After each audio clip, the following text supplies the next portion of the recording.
Hello and welcome to another episode of All Elite Arcade. It is a Monday morning, afternoon, night. It could be another day of the week, but we drop every single Mondays. And for us, that means we're discussing our video games of the week and the video game news of the week. And there's been, honestly, last week there was a bunch of stuff. This week there's a bunch of stuff again. And I think next week we're going to have a bunch of stuff too. So it's going to be a pretty loaded couple weeks of episodes. When we're talking video games, though, Chugs, you've been on the road. You've been playing an assortment of stuff. What's on your plate nowadays?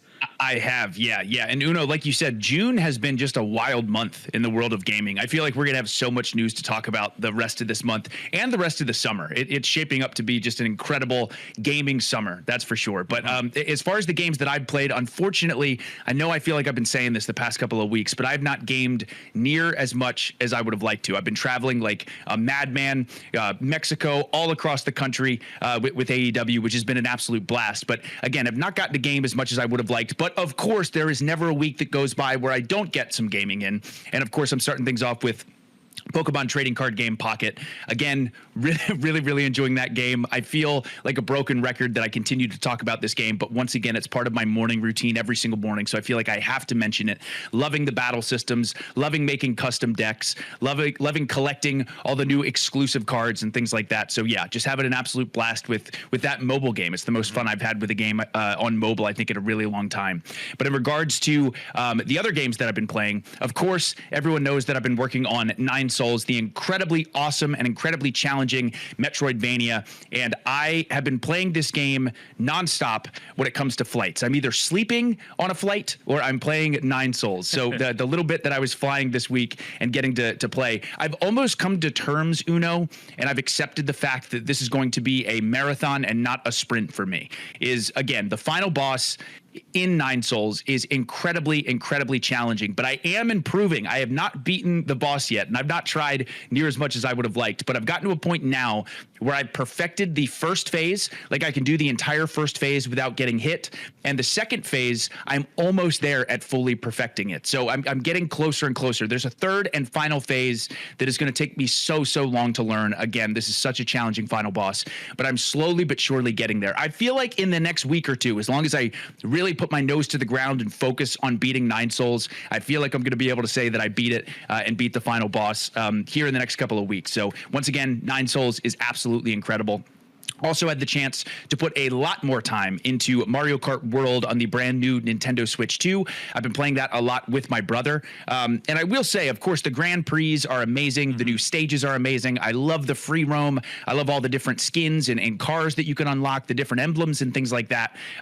Love how quickly you can hop online. Love how smooth it is. It's a really excellent launch game. I think it was so smart that Nintendo went this route. Mario Kart World has not disappointed, and it had so much to live up to with Mario Kart 8 Deluxe. However, I will say, I do think that Knockout Tour is my favorite Mario Kart mode of all time. The stakes are so high while you're playing it. I love it. Yes, it is so much fun, like so much fun, especially when you get the chance to play other people online, because some races you'll do really well, and then some races you get knocked out. You're not even in the top 20, and you lose on the first lap. But yeah, Knockout Tour is just so incredible. I'm having so much fun with that, and I'm excited to see what else they end up adding to Mario Kart World, because I know they're not finished probably with the content for this game. They'll definitely drop characters and skins. Actually, I was curious, what's your go-to driver when you pick? Oh, my go-to driver is the light blue or baby blue Yoshi, who is like the food server. Yes. I love as Dashi would say, I love the homie Yoshi very much. I always pick Yoshi, whether it's Mario Kart, Smash Brothers, Mario Golf, you name it. Yoshi is always my character. Mario Party. If I can choose Yoshi, I'm picking Yoshi. But specifically, if I have the option to pick any colored Yoshi, I'm picking the light blue or baby blue Yoshi. He's my favorite. Oh, I'm a Wario main for sure. I've been using Biker Wario a whole lot. Yes. I don't know. He has like the largest assortment of costumes that's not Mario or Luigi, and like all of his are incredible. So that's been my main on Mario Kart. That's awesome. Yeah, it's been really fun too, unlocking all these new characters constantly because I'm still so new. I haven't even completed all the Grand Prix yet. I have 2 left because I've been playing so much Knockout Tour. But constantly unlocking new characters and new skins and stuff like that has been really, really fun. But yeah, Yoshi for me, obviously Wario for you, Evil Uno. So and also my favorite car that I actually just recently unlocked is the Cloud. I love the Cloud car, and I think Yoshi just looks so cool sitting in that cloud. But yeah, I have gotten the chance to play one more thing, Uno, and it's been something I was looking forward to all year, and that, of course, is the Lies of P Overture DLC, which I've been so excited to play. Shadow dropped last week. Just a straight up shadow drop, baby. The hype was through the roof for me. Again, Liza P is just absolutely incredible. I was so disappointed as I was actually streaming it. And again, twitch.tv/the Chugs. I will be streaming all of Liza P Overture, that entire DLC. I talk about a 5-game cycle normally, but I put that on hold to play the Liza P Overture DLC.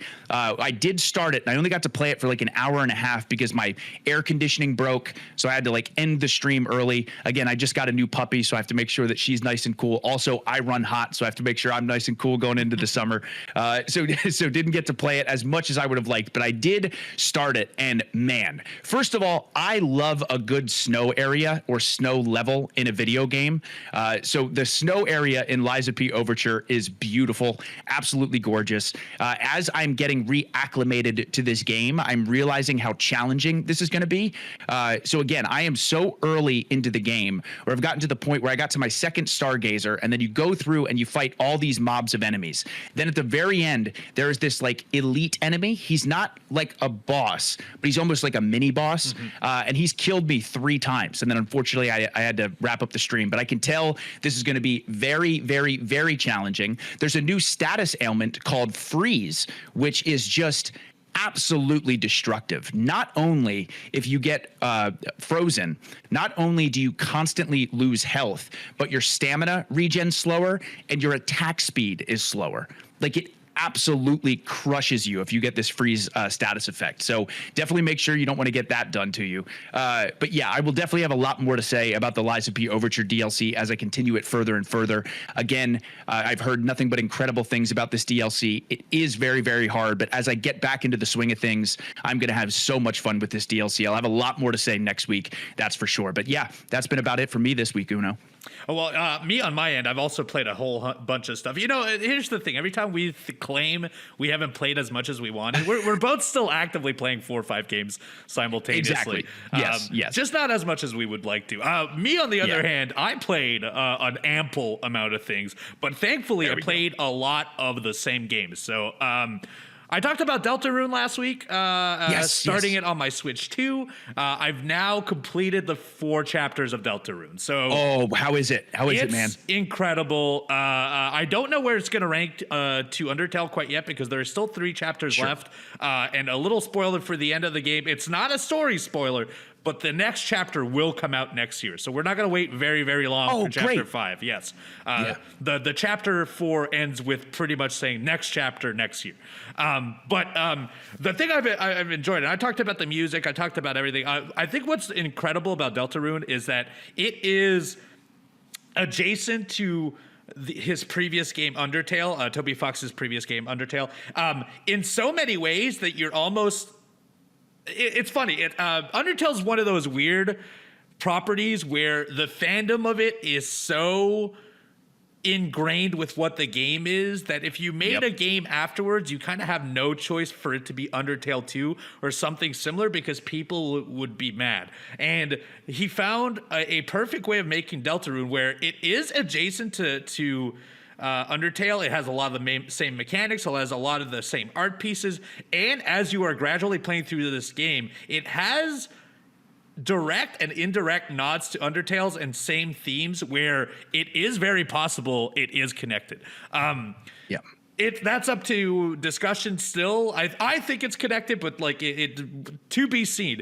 But even more beautiful that is you have these assumptions going into this game from Undertale. Undertale, if you did not know, has like famously changed the way RPGs are done in the way that you think you're supposed to fight things, but you cannot fight things, and it would actually change all the dialogue, a lot of the story beats, a lot of the battles. Entire game. The entire game changes dramatically. Yeah. And what I think is incredible about Deltarune is I'm 4 chapters in, I beat it, and I went for a passive run, knowing what Undertale had established. And now I'm looking up online and realizing I probably should have mingled and done weirder stuff, because now it's not just a passive and a fight route. There is like a route, and this is not a spoiler, but there's something they consider the weird route, where you are unlocking all the side content that is in each chapter, and it's stringing along a different version of the story that might actually be the real version of the story. So there is layers and layers of this, and I feel like that's perfect for the fandom. People are going to be dissecting this game forever. But like in one chapter, I played it one way, I looked online, and there's probably several hours of dialogue and content I've never seen, and that's because I might have locked myself out from it from previous chapters, as well as how I play the game has locked me out from it. So I might play the entire 7 chapters when this is done and have a completely different experience than everyone else, which is insane of a concept, because Undertale was that, but for 8 hours. But this, I'm at chapter 4 and I've already have 16 plus hours on there. So we're talking about an experience that's going to probably span over 25 hours, if not more, and be very different. And the significance of certain characters might be very different from one person to another. And I think that's on top of the music, on top of like reinventing the wheel when it comes to the RPG mechanic and how that like kind of dodging bullet hell mechanic is used. On top of that, they are now doing multiple layers of storytelling that I think are incredible. So I fully say you should play Deltarune if you have not yet. It is incredible. It's even more incredible if you're a lore dump person who wants to find out more, because then it gets very fascinating. Uno, that has me so excited, because again, and I mean this in the highest compliment, but playing Undertale for the first time, it made me think about video games differently in like such a positive way. So again, I've only played chapters 1 and 2 of Deltarune. I've not jumped into chapters 3 and 4. But again, this sounds like exactly the reason I fell in love with Undertale, that I'm gonna love Deltarune just as much. It sounds like the mechanics are even deeper and there's even more story and juicy lore, like you said, to find. So that has me so excited. When I get some more time, again, I have Deltarune chapter 3 and 4 downloaded, ready to go on my Switch too. So can't wait to jump into it. So glad it's been so good. Yeah, I'm excited for you, because I think everyone should be playing it right now, especially like, or you can wait till it all comes out, but I think this is a perfect point. There is 20 hours of content you could play. It will almost feel like you get a sequel in the next 2 years with those last 3 chapters, I'm sure. So that's not the only thing. I played a lot of other stuff. FBC Firebreak came out just this week. It's available on PlayStation Plus as well as Xbox Game Pass, I believe. And it is the world of Control. The people that made Alan Wake, Remedy, also made Control, and essentially it's a sci-fi world. But it is a multiplayer online first-person shooter where you're delved into bite-sized worlds where you have to like run around the world, shoot things, survive, kind of a horde mode. But while you're doing the horde, you're just trying to do little tasks like fix ventilation, fix so on, whatever. And then you get back to your starting point, you get into an elevator and you finish it. So every round's about like, it could be somewhere to 5 to 15 minutes for a game in multiplayer. I've played maybe 2 hours of this, and I don't know if I like it yet. It seems very bare bones at this moment, and I don't know if it's because we're early on in the roadmap of content, or it's because this just feels very samey to a lot of other games I've played that are multiplayer, first-person shooting zombie games. So I would be very curious to see what the future of this game would be, because right now it does nothing new for me that makes me want to keep playing it, which sucks because I'm like really into Remedy games, but it does not have the lore of it, nor does it have a lot of the weirdness that some of their games have yet, or at least I have not explored far enough to see that. But it is enjoyable in the bite size that I've played. I just cannot see where the depth will come from that. But we have plenty of time for that to dramatically grow. And plus, now that it has a free user base playing with it, it could have a long existence. So we will see. Yeah. Last 2 games I played, I'm going to keep the best for last because there is a game that really impressed me this week. I played Date Everything. Have you heard about this? I have heard about this game. Okay, so Date Everything is a dating sim. In dating sims, you go on dates with different characters.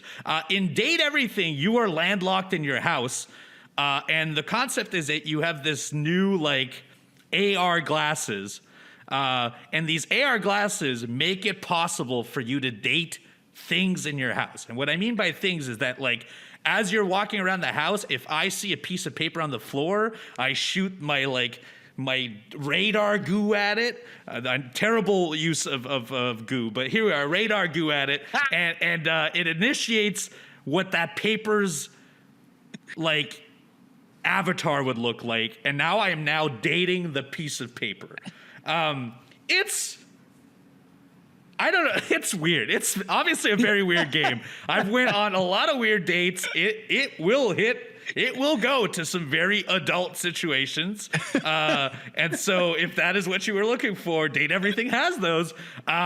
It's very, very odd. And on top of it, it has an insane library of voice actors in it. It's got a bunch of YouTubers. Ben Starr's doing multiple voices in it. I think I think Troy Baker does a couple of voices in there. Felicia Day does the glasses. So it's star-studded of a lineup, but like if you want to hear like Felicia Day flirt with you acting like a pair of glasses, you can do that. You can do that. Or Ben Starr is every door in the house. He's front door, he's back door, and he's just like a British guy who symbolizes every door in the house. You can have multiple conversations with them. You can do exactly what you think you can with that back door. It's stunning that this exists. It's stupid. Conceptually, it's stupid enough to get everyone to play, for sure. Video games are the best. Oh my God. That's incredible. I remember the trailer for that game. I remember seeing it, and then to hear all these voice actors are involved. Oh my God, that sounds incredible. I have a feeling that what happened is like this came out as a concept, and people thought it was so funny. Yeah, I think a lot of people were like, "Can I be in on this?" Because, like, for example, Moist Critical, who's a YouTuber, does a voice for a full character, and I think a lot of different influencers and YouTubers have been in there. Some people don't like that, but I think it's fascinating, especially when like I think you can date 100 different objects in this game. So and so you date these objects, and you can actually not just become. For each object, you can interact them whichever way you want. But in the end, the goal is to either be in love with them, friends with them, or hate them. So there's 3 branching paths for every object you talk to. There's an insane variety of voice lines. I've been playing for 8 hours, and I've only talked about 12 different items. So there's a lot of content if you're into that stuff. I like it. It's definitely not for everyone, but it's a very fascinating game. So, Uno, after 8 hours only talking to 12 objects, I'm assuming that means you've built a lot of connections with these objects. Clearly, it's gone very well. Oh, yeah. Me and the bed are going somewhere for sure. The bed was the first one I fell in love with. To be seen. There's a lot to explore. You can do that as well. It's available on Switch too, and it's available on Steam as well. Date Everything. It is exactly what it sounds like. And then the final game I played was a game that I remember seeing a trailer for, but I didn't even realize it was coming out. It's called The Alters. And The Alters is a resource management game. So think, I'm going to use some comparisons, but did you ever play Fallout Shelter on mobile?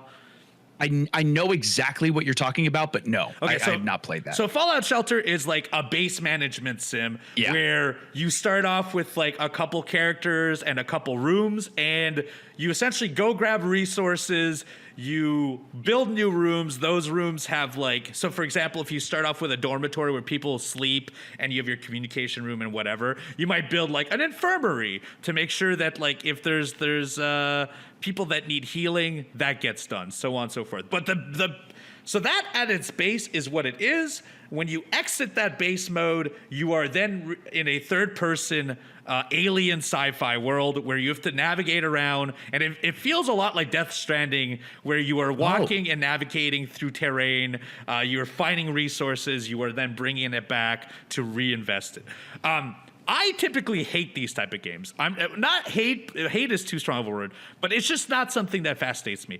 This game has my complete attention because it has an incredible hook on it where, and small spoiler, but this is the trailer in general, so it will happen one way or another. It's a sci-fi game where you are in space. You are sent out on a mining mission, and your ship crash lands, and everyone dies except you.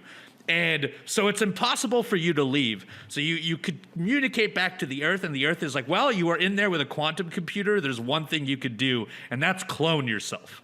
You can clone yourself and go into, it has like your whole life history and figure out an exact path in your history to branch off and make a different version of you. They'll have a different way of speaking. They'll have a different history than you because it branches off at a path. So for example, like let's say the character at college decided to go in one path. Well, you could decide he becomes a doctor instead. Or you know, when you were a kid, let's say he had an interaction with his father that he didn't like. Well, you could have a different interaction. It splits off, and now he's like a miner, or he's a guard, or he's a shrink whatsoever. And so you are growing your base, but you're also growing your base and interacting with clones of you, which lead to some very dramatically emotional moments because you are the only one that's real.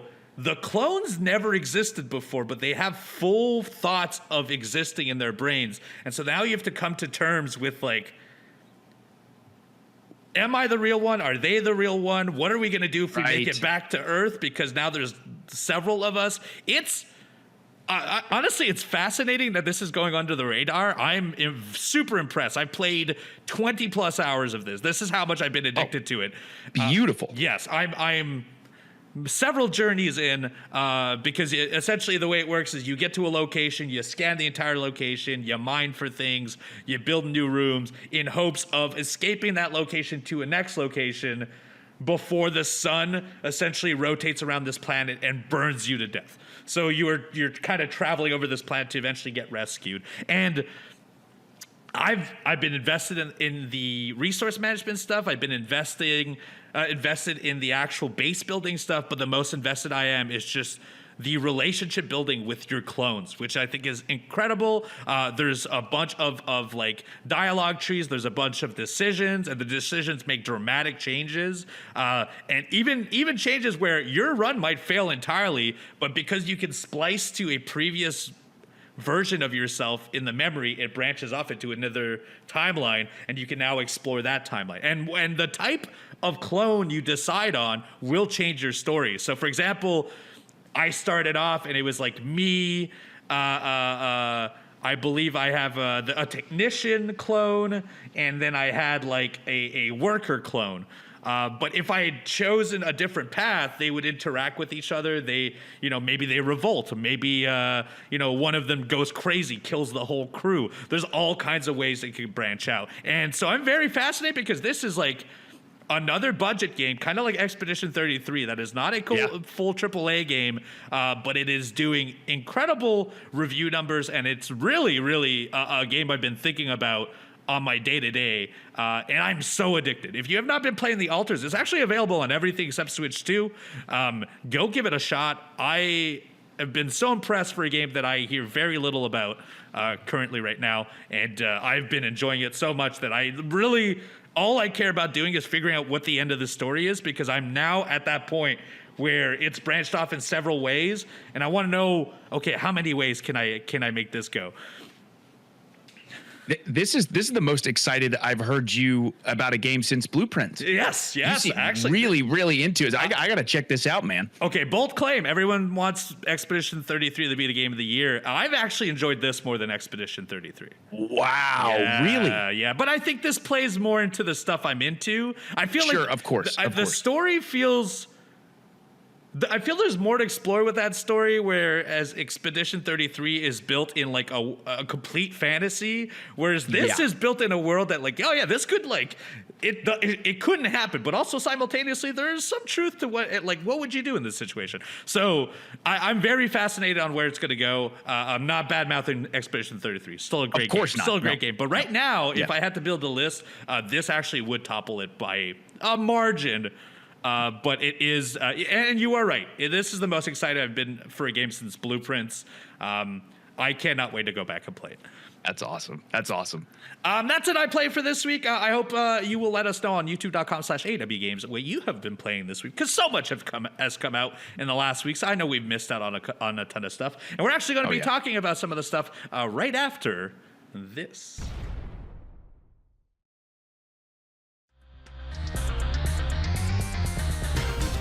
And we're back. It is time to talk the news of the week. We are mid-June, late June, actually. At this point, we're in the second half of June. Oh my God, you're right. The Switch 2 has been out for 2 weeks now, which also seems, I feel like I got it yesterday, but that's not the case at all. And it is doing bonker numbers. We're talking, this is the new all-time launch week unit sales record of any video game hardware in the United States. United States alone sold over 1.1 million units during the week of June 7th. That includes sales on the My Nintendo store. So this is just, if you bought directly from Nintendo, that's not even included in there. The record was previously held by the PlayStation 4. Yes. 79% of US Nintendo Switch 2 buyers also purchased Mario Kart World either physically or as part of the bundle. Which, not surprised, I did the same thing.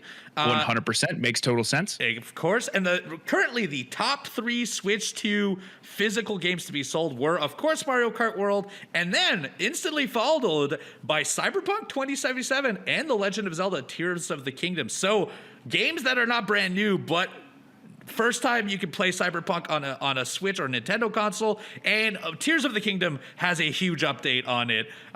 People, and you talked about it last week, it's such a dramatic update and difference that people feel it's like you're playing a brand new game. Dude, it's unbelievable. Again, I know I did mention this briefly last week, but seriously, for those that have played Tears of the Kingdom and then seeing how it runs on Switch 2, it really looks like I don't want to say it looks like a completely different game, but again, visually, it is so much more beautiful. But the biggest thing by far is the frame rate and the load times and everything like that. It's incredible. And then again, it's amazing to think that Cyberpunk 2077 is able to run on a Switch. And I'm imagining for Nintendo fans, this may be the first time they're ever getting the chance to experience this game, which is really exciting. So yeah, very, very cool. Yeah, with very low changes to Cyberpunk. Like I know Cyberpunk, for example, visually everything is the same. The only thing is it does not populate as many characters in the world as you're driving around. Which whatever. At that point, it's fine. You get to a mission, you get it. That's fine. Legend of Zelda, they straight up it's now 60 frames. It has HDR. It has all kinds of different updates to it. So it's very fascinating. On another Switch 2 notice, though, third-party games, on the other hand, it seemed that they're doing way below the estimates. And I actually don't think that's that surprising, because I don't think most of the third-party games are games that have already released previously. The big one was like a Dragon, I believe, or Yakuza 0 was one of the big third-party games. But like at this point, if you wanted to play that game, you had 4 years, 5 years to explore it elsewhere. So I don't think that's going to sell a lot. And there hasn't been a bunch of there's no exclusive third party that's dropped. So I think that's kind of why that has happened. I wouldn't be quite worried about that, because the fact that there are so many Switch 2s out there, I think the Switch 2 is going to be a success one way or another. And once Donkey Kong comes around, I think we're going to get another cycle of Switch 2 sales as well. Absolutely, because it's also wild to think, even though this was the best launch week of all time or whatever, I still know quite a few people that are still trying to get their hands on a Switch 2. So like, man, as time goes on, again, more and more people are going to get their hands on these things, and more people are going to be buying more and more games. And like you said, with Donkey Kong, I think we're going to get a fresh new batch of players and people who are getting their hands on the Switch too. And then of course, like, different exclusives, like third-party exclusive, like the Duskbloods, for example. I think that'll do really well also. So yeah, it'll be interesting. Yeah, it's to be seen what the rest of the year's lineup will be like as well. But right now, Switch 2 is doing great, and we're going to talk about Donkey Kong very soon. But it's a guarantee. The month of July, the Switch 2 will move a bunch of new units as well. Absolutely. Another big piece of news is, I talked about this, but Steam Next Fest just ended. Steam Next Fest is in correlation essentially with Summer Games Fest, where they have a 2 weeks period where a bunch of demos come out, and they are demos of essentially lesser titles, like not full AAA titles, although there is one in there, that drop their demos in hopes that you will wish list the game as it will release later this year or later next year. I played, I think, 15 different demos. I think it's an incredible way to find out if you're into a game. And most of those demos are still available. So if you're on Steam, go check those out. But there is actually some data on this. These are the 10 most wish-listed Next Fest games according to Games Discover Co. Starting with number 10, Ratatan. That is the Patapon people made a new rhythm roguelike action game. That's the 10th game. 9, Devolver Digital is releasing a brick-breaking survival roguelike called Ball X Pit, and I played this demo and played a bunch of it. This is the one I was the most addicted to by far. Oh, nice. This is right up my alley for sure. If you like roguelikes, well, it's a breakout pinball roguelike, which sells itself. Dead as Disco, another rhythm game, but this one's a beat-em-up rhythm game where you have to hit people to the rhythm of a song. Solo Leveling, which is a anime or manga-based game. Solo Leveling is a big anime right now, maybe one of the top newer IPs. It's an ARPG based on that. Pioneer, which might be Pioneer, might be Pioneer, but it's a Stalker MMO. I don't know much about Stalker. I'm not big on MMOs, but this one is doing well because that's the 6th most wish-listed game. Number 5 is Jump Ship. That's a co-op first-person ship fighter. So you're on ships in first person. You can also jump around on ships as well. No, I'm Not Human, which is a horror game, which I did start. Very odd, very cool aesthetic. If you're into horror games, that's a good one to try. No, I'm Not Human. And then the top 3, and this was my favorite one of them all, was Dispatch Superhero. It's a superhero Telltale game. I think I mentioned this to you before. Incredible voice acting, incredible art. There's some decisions to make. There's an interface to essentially manage the heroes and send them out to locations to fix issues and stuff. But I think above all, the writing, the voice acting, the tone of it will feel like a proper Telltale game, and I think that's going to attract a ton of people. That's called Dispatch. The last 2 is another ARPG. This one is Vindictus Defying Fate. I have not heard about this at all. This didn't even come up in my demos, but I guess it is doing incredible. And number 1, although this one is a little odd because it is fully released now on PC, but Stellar Blade dropped a demo on PC the same week that it dropped on PC as well. And while it is not a Next Fest as in the future, it did incredible. A bunch of people were downloading it. I know you want to play Stellar Blade as well. Oh yeah. I've started it and it's awesome. So I'm so glad to see that Stellar Blade was doing so well during this Next Fest because it's awesome. Definitely worth getting your hands on. Yes, and there's plenty of those. If you played any games as well that you are super interested in from this Steam Next Fest, there's so much stuff. Mina, I played Baby Steps. Both of those were incredible. Do let us know which one you were interested in. YouTube.com/AWGames. Get in those comment sections. Let me know which Steam Next Fest game you played. I got to do this as well, Uno. I have not jumped in on the Steam Next Fest yet, and this just sounds awesome. Like you said, I love the idea of getting to demo a bunch of these different games. So, man, I got to join in on this week too, or at some point. At some point down the when travel's a little easier. Right. To give you an idea, I ended up streaming these because you could play most of these, each demo for under an hour and complete them. And to me, it was cool. This is a perfect 4 or 5 hour stream. I'll knock a bunch of them out. I like doing it so much. I ended up streaming 4 times that way. And that's how I ended up covering all kinds of demos. So yes, do check those out for sure. Some more news. This one's big for me. Donkey Kong Bananza dropped a direct on June 18th, a 17-minute direct that shows some new gameplay, some new mechanics, a lot of the story beats, some of the music. So I'm just gonna give you a summarized version of it about what happened. So Donkey Kong Bananza does still come out in July. It is launching on Switch 2.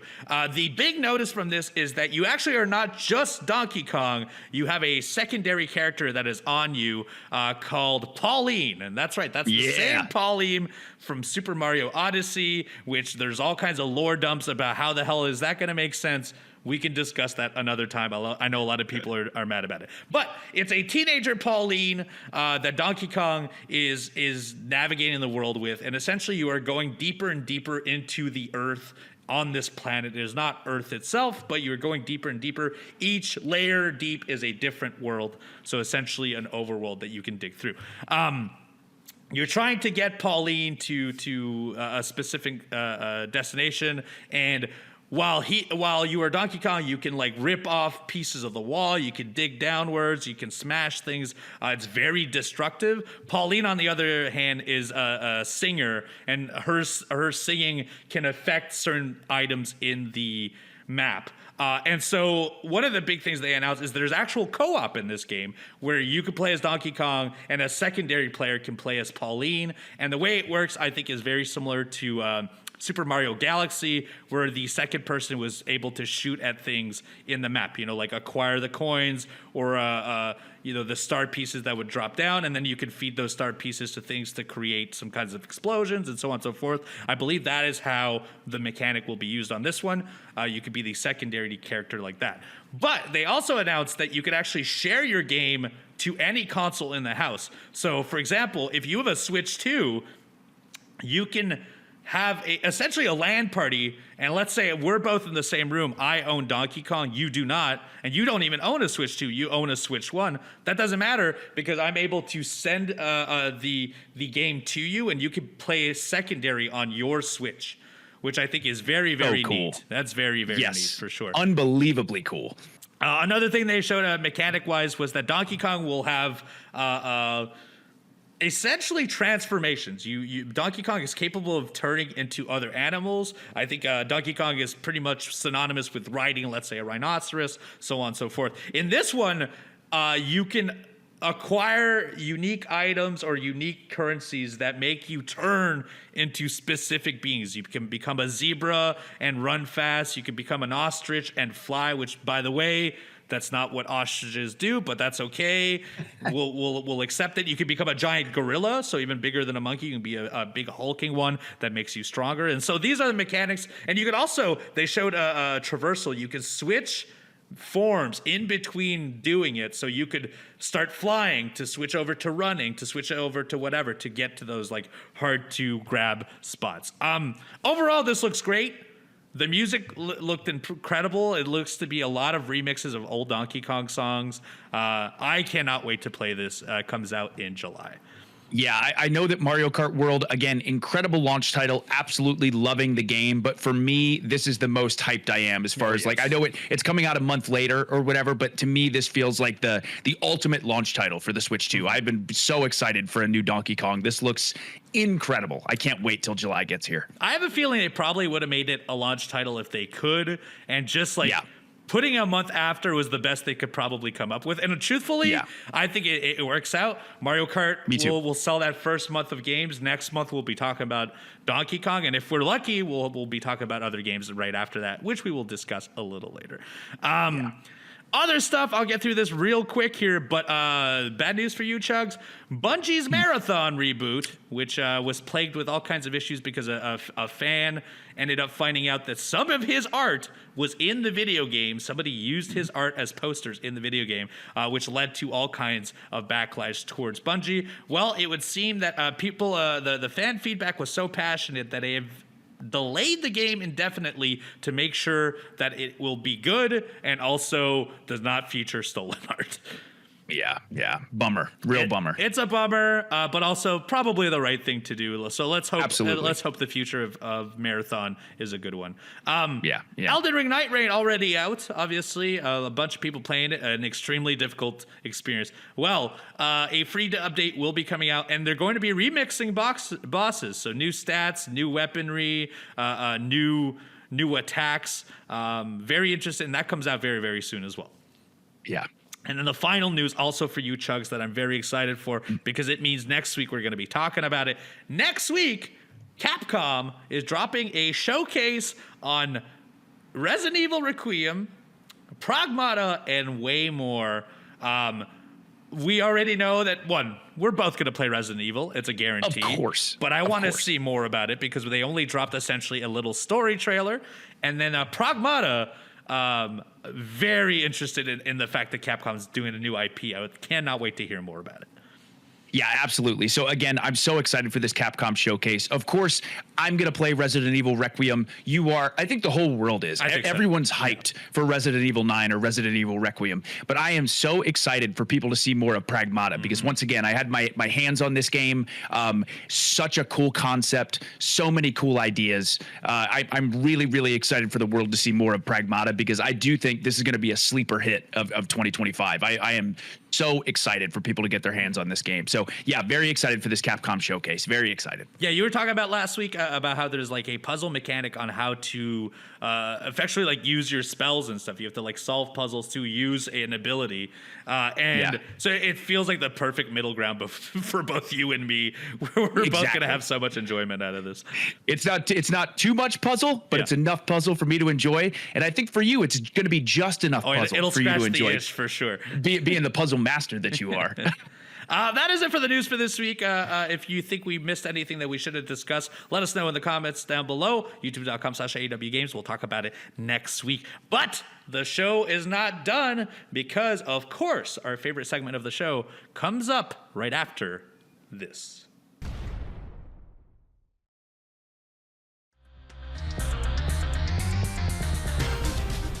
And we're back. It is time. It is finally time for the Arcade Mailbag, our favorite segment of the show, brought to you by our good friends at Upper Deck. Upper Deck, as always, is offering you all kinds of sports memorabilia, as well as AEW trading cards, the 2025 Allure Pack being the most recent one. You can get all of those at upperdeck.com. We actually have a pack today to open. Chugs, what do we have today? Yes, we do. A brand new 2025 pack, and here we go, starting off strong. Ooh, Orange Cassidy. Oh, Stephon Smith, our referee. Nice. I didn't know he had a card. That's great. Yeah, that's Anna great. Jay, former Dark Order member. Death Triangle. Oh, there we go. Nice. You got a special card. Whoa! That's a ring worn. Look at that. That's ring worn gear built into the card. Wow. That's my first one like that. I think incredible Willow card. There is Stoke and Chris Statlander. We've got Jack Jungle Perry. Boy, Jack Perry. Yeah. The Beast Mortos. Oh. Shane Strickland. Very nice. And Very right good back. pack. Man, that Willow card. Oh, let's go. Yeah, look at that eBay price for it online. You can get more at upperdeck.com. And actually, that's not it for Upper Deck today, because Upper Deck has something they would like to tell you. Our friends at Upper Deck just dropped a free 2025 AEW all-in digital promo card set on upperdeckepack.com, and it's available for a limited time only. This includes a promo set featuring some of AEW's biggest names, including Tony Storm, Kenny Omega, Swerve Strickland, John Moxley, Willow Nightingale, and Mercedes Moné. Don't miss your chance to own a piece of the action. The set is only available until July 28th at 12 p.m. PST. That's 3 p.m. Eastern. Claim your free 2025 AEW all-in digital promo card set using the link in the show notes. If you're listening to it on a podcast, or if you're watching on youtube.com/AWGames, go to the YouTube video description. Thank you, as always, to upperdeck.com, and make sure you go check out those digital packs. They're free, and you want to get them while they last. Yeah. Yeah. So we have 3 questions today, and we're starting off strong here with Lorenzo. Lorenzo, thank you for the question. Lorenzo says, "Hey guys, big fan of the pod. Thank you. I wanted to ask you guys if you would recommend picking up a Switch 2 now that you own the console. Also, aside from Donkey Kong Bananza coming out next month, do you think Nintendo will be dropping any other major titles before the end of the year? And if so, which ones?" Lorenzo, thank you very much. Great question.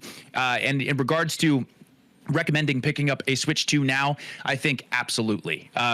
If you like the Nintendo Switch 1, to me, the Nintendo Switch 2 is just a massively upgraded version of that console. I've said it before, but the screen with the HDR is beautiful. The magnetic Joy-Cons are really, really cool. Again, plugged into a TV, you can get 4K, 60 frames per second.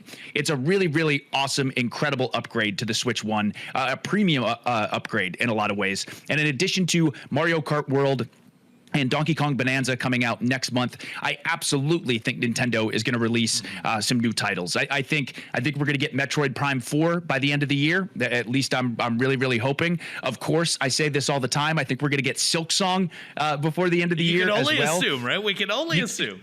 Can only assume. But also, man, I feel like we potentially...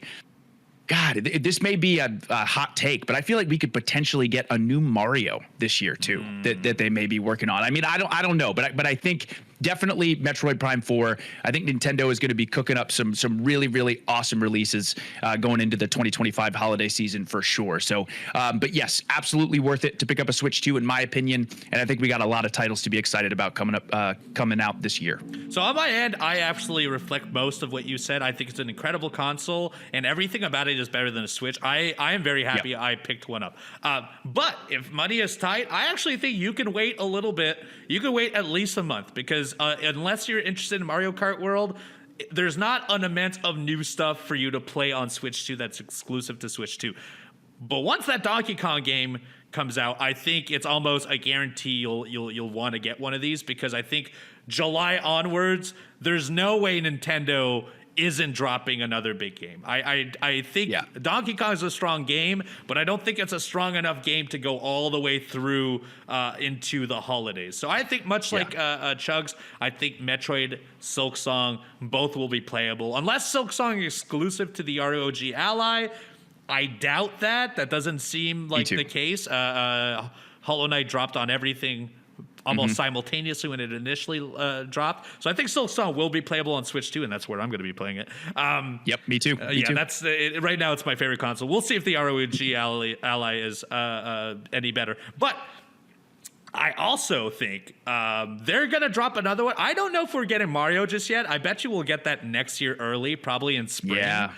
You're probably right. Because that can get you through the summer. I wouldn't be surprised if we get like either a Kirby or a Yoshi game. One of those, and this is a terrible way of describing this, but one of those like more filler IP games. It will never sell as much as a Zelda or as a proper Mario line, but it is part of the IP brands that they can drop. And they drop one almost every 3 years. I would not be surprised if one of those games, like Air Ride, for example, could be a late this year and could be the holiday game to go alongside. And let me right. I'm sorry, Uno. And let me tell you, Yoshi's Crafted World and Kirby and the Forgotten Lands, 2 incredible games. Incredible games. So I would love a new all those Yarn games. Yeah, they were great. Oh too. Yeah. So good. So yeah, I think it's going to be a great year for Nintendo for sure. And little side note, the biggest reason, aside from the fact that I love the Switch 2, that I'm going to be playing Silksong on Nintendo Switch 2 is I played Hollow Knight on the Nintendo Switch. So I'm keeping it within the family. That's right. Keeping it within the family. You got to keep it to tradition. Exactly. Lorenzo, thank you very much for the question. Next up, we have a question from Kelvin. Kelvin with a great question here, Uno. This is such a good question. And we're really going to have to rack our brains on this one. What do you guys consider the greatest console plus game launch bundle of all time? Dude, such a good question. Man, so Kelvin, there are a bunch of different possibilities, a bunch of different options. There are some that like immediately come to mind when you think of the Nintendo Entertainment System and you think about that pack-in title of Super Mario Bros. And Duck Hunt and how influential and important that was. That one is something that comes immediately to my mind, especially because video games were just recovering from the crash of 1983 and how that game and that console just kind of reinvigorated the video games industry. That's a really important one. Also looking at the Game Boy, for example, with Tetris, which for a very, very long time, Tetris was the best-selling video game of all time. And knowing, too, that they originally were going to launch the Game Boy with Super Mario Land, which obviously did so well for the Nintendo Entertainment System. But for them to go, no, let's release Tetris, where kids, teenagers, adults, everyone is going to want to get their hands on this game. And they were right, because Tetris is still popular to this day. But, man, okay, so I'm gonna stick with this for my personal reasoning, just because I was a Genesis kid growing up. I really, really was. And again, there are so many arguments to be made about so many different launch bundles and things like that. But man, Sonic 1 being bundled with the Sega Genesis really did put Sega on the map. At the time, Nintendo was just dominating, and you thought there was no end in sight. There was never going to be any competition. And then Sega came along with the Genesis, and initially the Genesis was bundled with Altered Beast, which is also a very, very fun game. But Sonic was just another level. Sonic, to this day, an incredibly popular IP.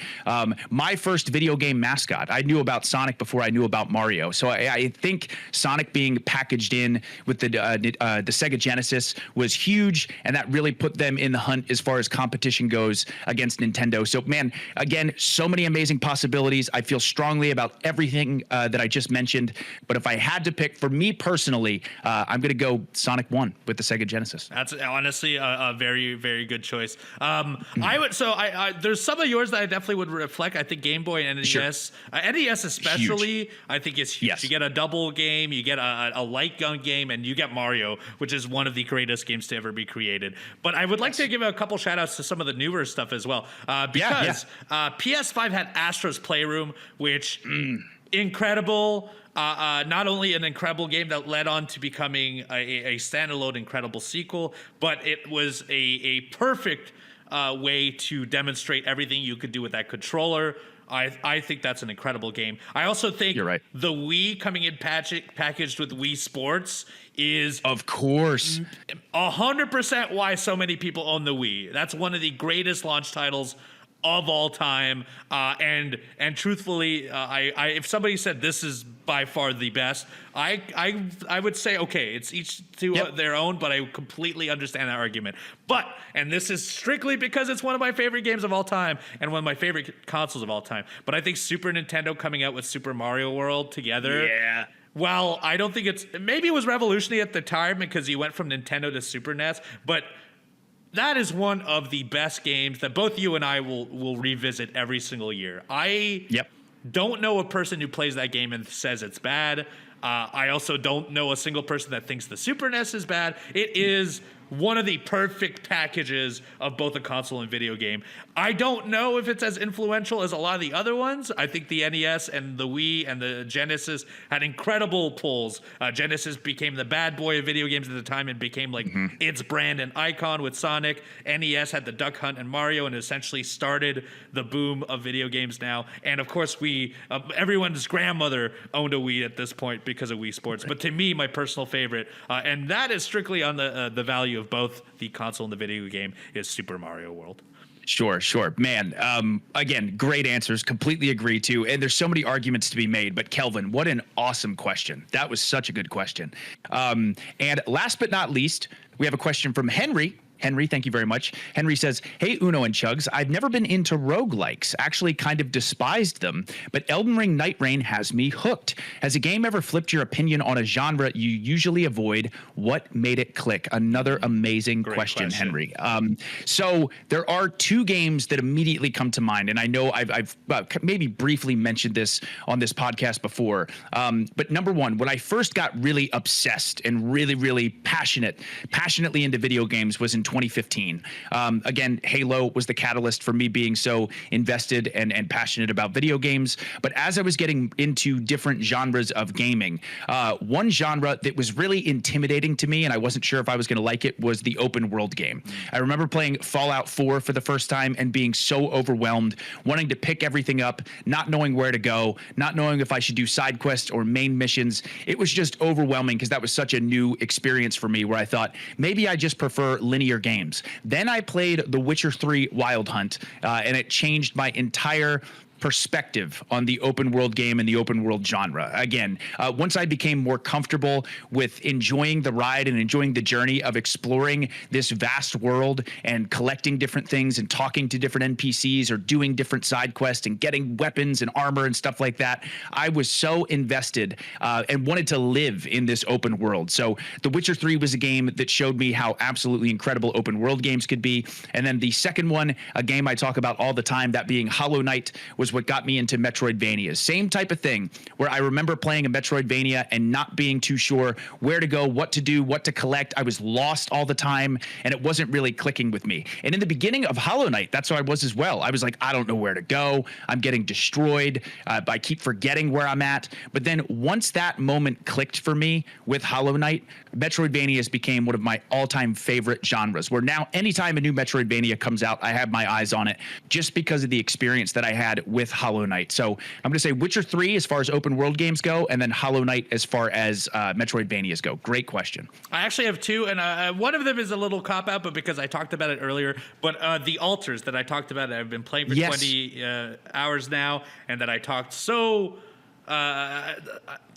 vividly and so excitedly about earlier, has by far been the base building resource management game that I've had the most fun with. Before that, the only one I was a little into was No Man's Sky, and it was less about resource management. I couldn't care about that. The stakes weren't that high. And it was more about building a base and flying a ship with my friends in the sky. So it was more of like a social thing. Whereas the Altars, I'm so invested in the resource management. I'm looking at my numbers. I'm calculating 2 days in advance. Can I reach these levels? What do I need to do to move things around and make sure that I can acquire this room, to make sure I can acquire this thing, to then be capable of moving onwards. It's a style of game I was never into. Not into survival, not into resource-based stuff usually. But now I might have a new appreciation for it, especially if it's circled with a good story. The Altars has really changed my mind on that. And the other one is, I used to despise racing games. I had no interest in them.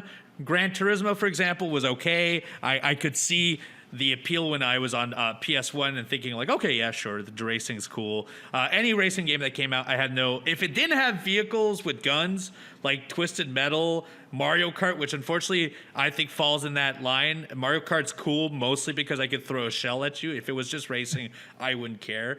Vigilante 8, those I liked. Any basic racing game was never invested in. But Forza Horizon 4, and Forza Motorsports, but more Horizon especially, turned my mind around on racing games. I think as time has progressed, visual elements have become better and better in video games, and I think Horizon was the perfect like explosion point where I realized like, oh, I could just casually drive around and focus less on the racing, less on the competition, and just enjoy myself, collect things, drive around, listen to tunes, look at the scenery, and it made me have a new appreciation for racing games that I never had before, because it just wasn't something I enjoyed. And now if a Forza game comes out, I will probably get it day one, because I've spent enough time just playing and navigating in the world and just kind of enjoying myself in more of a low stress, a casual way that I would never have thought of from previous racing games. Great question, and both of us having very dramatic different answers as well. No, but you're right. Yeah, unbelievable questions this week. Again, we love this segment of the podcast so much. So again, thank you all so much for sending in your questions. And of course, if you want to send your questions out to us, you can. tbs.com/arcade mailbag. That is where we pick our questions from. North American viewers, unfortunately, only due to the TBS site. But do check it out. tbs.com/arcade mailbag. We answer 3 every single week, and by far it is our favorite part of the show. I will be on Twitch in the near future, maybe not this week because I'm also traveling a whole lot, but twitch.tv/eviluno if you would like to see that. That's where our mystery wrestling events are, and that's I will be playing all kinds of games, including that new Donkey Kong game in about 4 weeks. What about you, Chugs? Yeah. You can also find me at twitch.tv/thechugs. Again, this is dropping on a Monday, so early this week. It's going to be pretty pretty difficult for me to stream. I'm hoping I can squeeze a couple of streams in, but starting Thursday or Friday and then going into the weekend, definitely going to be streaming a lot. Once again, I'm going to be continuing the Lies of P Overture DLC. Can't wait to jump into that even more. So once again, twitch.tv/thechugs. I only just now realized that Death Stranding 2 comes out next week. Oh my God. Yeah, so expect probably that on Twitch next week for me. It never ends. There's a big game that comes out every single week. And you know what? I love it. It's a good problem to have. Yes. If you want to, make sure you hit that follow button on our podcast. That will notify you when our episodes come out every single Monday. You can also watch our video format, youtube.com/awgames. Get in those comment section. That is the best way to get in direct contact with us about this podcast. I go into there. I get your questions. I get your little opinions, and occasionally it will change the flow of a show, and I will respond in there as well. youtube.com/awgames if you want to see that format. We're going to go for the rest of the week. I hope you have a enjoyable week full of video games, and we will see you next Monday for another episode of All Elite Arcade. Bye-bye.